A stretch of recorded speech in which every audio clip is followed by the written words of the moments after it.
અમદાવાદના બાળકોને બોલાવો સાંભળવાની સમસ્યાનો કેસમાં વધારો થયો છે. જેમાં આંકડો જાણે કે દંગ રહી પોતાના બાળકોને ખોડક તેવું માનવામાં તૈયાર ન થતા વાલીઓ બેરા ટેસ્ટ કરવાનો હિતાવ્યો છે. અને સોલા સિવિલ અગાઉમાં મહિનામાં 2 કેસ આવતા જ વધીને હવે 25 થી 30 સુધી પહોંચ્યા. 70% વાલીઓ સારવાર માટે મોડા પડે છે અને કેટલાક અંધશ્રદ્ધા તરફ.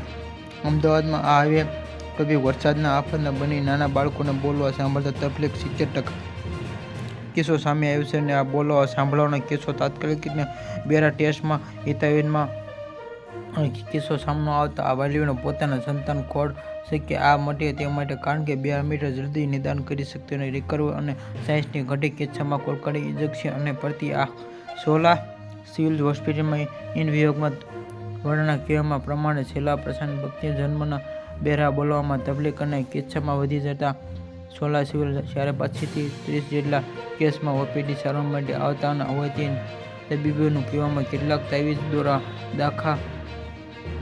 ધોરા દાગા અને તકલીફના કેટલાક વાલીઓમાં 5-7ના સંતાન સારવાર માટે આવતા અને સારવાર વિકરાળ કારણ કે બાળકોના પ્રગતિ વિધર્મ સત્રોને અને 2022માં 280 જેટલા બાળકોને કોલોરેક્ટલ સર્જરી કરવામાં આવે છે. અને બાળ સુરક્ષા કાર્યક્રમ 6 વર્ષથી નાના બાળકોને જેથી જન્મ અને બેરાથી સર્જરી વિના મૂલ્યે થઈ